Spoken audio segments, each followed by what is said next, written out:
Yes, the NBA playoffs are still ongoing, and somehow the second round isn't over. And the Clippers Nuggets are all tied up. Denver having fought all the way back from a 1-3 series. So we have some basketball to talk about. And we're going to bring in Red Dave to take a look at the bracket as it stands now. Red Dave, are you shocked the Nuggets are still in this? I am. I initially liked the Nuggets getting like +9 out the gate, and I just kind of got decimated. But Nikola Jokic, Jamal Murray, and the rest of the game are making 1-3 look like the new 3-1. So the last series they came back from 1-3, they came back to from 1-3 to a tie series here. So it's really tough for me to go against the grain here, to go against the momentum. But I kind of do like the Clippers -7, maybe even 7.5 here. It makes me cringe. It goes against all of my humanity. But I think the Nuggets are going to have a serious challenge here. They played Jamal Murray like 40-plus minutes the past series and some of the Utah series. Jokic has played 40 minutes quite a bit. They're going to rely on huge minutes from those guys. It's going to rely on Michael Porter Jr. stepping up big. It's going to take a lot for them here. I think if their legs are fresh, they got a real shot to get this.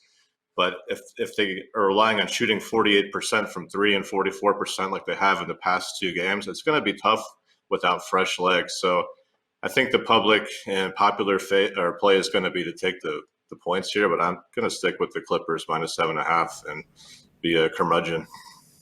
It has been a long journey for the Clippers to beat the Nuggets, and I think pretty much everyone had the Clippers to put the Nuggets away last week.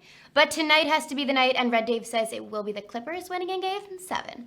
And then on the other side of the bracket, we have Game 1 tonight. The Heat, who won their series 4-1 over the Bucks, versus the Boston Celtics, coming off Game 7 against the Raptors. Who do you like tonight in Game 1? And do you see any money to be made across the series line?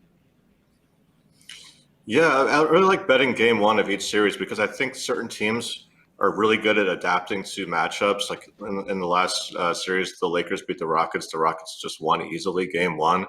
And then the line moved way in their favor and then just got absolutely demolished by adjustments.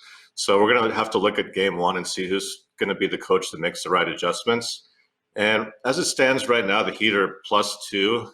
And what I like about the Heat so far is I really like the roster they put together after the trade deadline. They've got Crowder, who's going to be a really good defender of Jason Tatum. A lot of their young guys like Duncan Robinson and Tyler Hero have really stepped it up. Jimmy Butler's playing like the player I've always hoped he would be.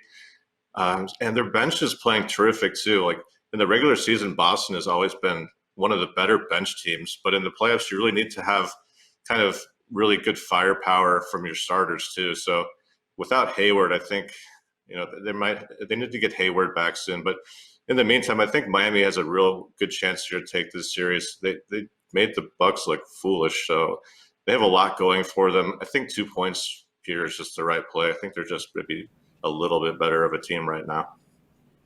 Well, we were talking here in the studio before the show, and I think the general consensus about this series is that it will be tight. I know some of us are favoring the Heat a little bit, which Red Dave says, yeah, a slight lean towards the Heat is the right move. So don't bet the house on it, but we do like the Heat here tonight. And lastly, Dave, we've got our games tonight. You gave us the winners. Now let's take a look at the players you like tonight. Who's going to overperform? Who's going to have a rough night? Most importantly, who is going to make us some money? Tell us about that. Yeah, so if you watch the last couple of games from the Toronto and Boston series, both teams really played a ton of minutes for their starters. Like Kemba was a guy who came into the bubble as kind of like a minutes restricted guy, Kemba Walker. The last game he played like 44 minutes, and the game before he played 52 in like double overtime game.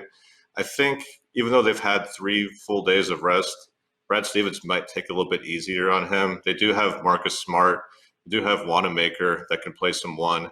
So I think his minutes may be in like the 35 to 36 minute range here, as opposed to maybe like 40 that you might see later in the series.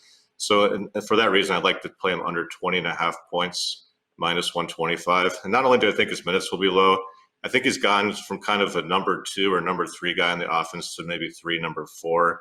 Marcus Smart's been doing a lot more. Jaylen Brown's been playing like a clear number 2 guy. So I think Kemba might just kind of get an easier night tonight. So just play the under 20.5. And then over to the final game, the Nuggets and the Clippers. I really like Millsap to go under 15.5 points, rebounds, assists.